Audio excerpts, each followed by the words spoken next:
पारस नाम की एक जंगल में पीरू चिड़िया और बंटी कबूतर रोज दूसरों के घर में भीख मांगते हुए अपने दिन गुजारा करती थी। उन दोनों के एक बेटी भी थी।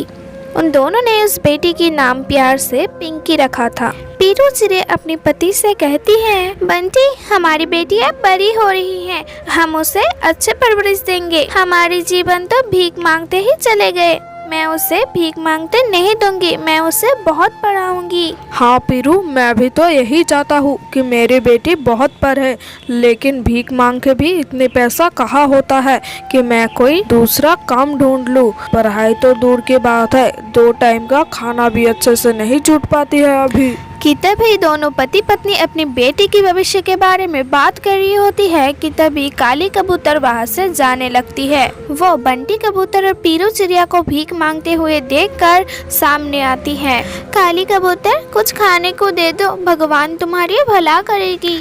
तब गुस्से से काली कबूतरी कहती है, पीरू चिड़िया तुम मेरी यात्रा खराब मत करो, मैं किसी काम से जा रही हूँ। तुम दोनों को भीख मांगते हुए मैंने इधर देख लिया तो रुक गया, लेकिन तुम दोनों भीख ही क्यों मांगते हो? कोई दूसरा काम क्यों नहीं कर लेते? क्या करूं बहन, हम जैसे गरीबों को कोई काम भी नहीं देती। भगवान तुम्हारी भला करेगी, कुछ तो देते जाओ बहन। तुम जिस काम से जा रही हो वो काम तुम्हारी सफल होगी। तू भी क्या मुझे याद करेगी? ये ले, मेरे पास एक लॉटरी के टिकट है, ये तू अपने पास रख ले। अभी कुछ दिन पहले ही खरीदी थी इस टिकट को।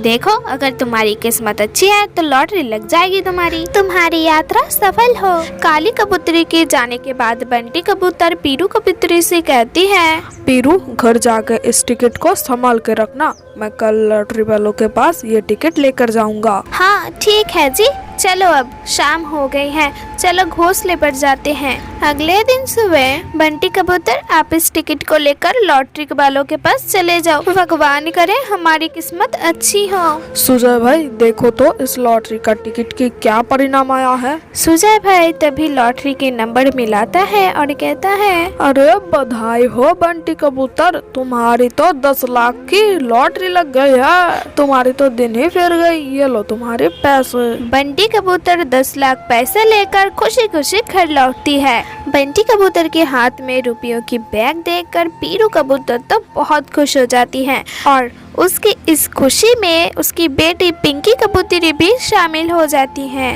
खुशी खुशी पीरू चिड़िया बंटी कबूतर को कहती है, बंटी तुम इस पैसों से एक नया बिजनेस स्टार्ट कर दो, हम अपनी बेटी को बहुत पढ़ाएंगे और उसे डॉक्टर बनाएंगे।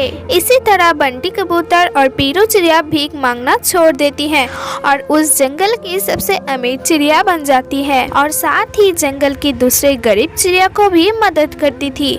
इसी तरह पारस नाम की जंगल में खुशियाँ छा गई।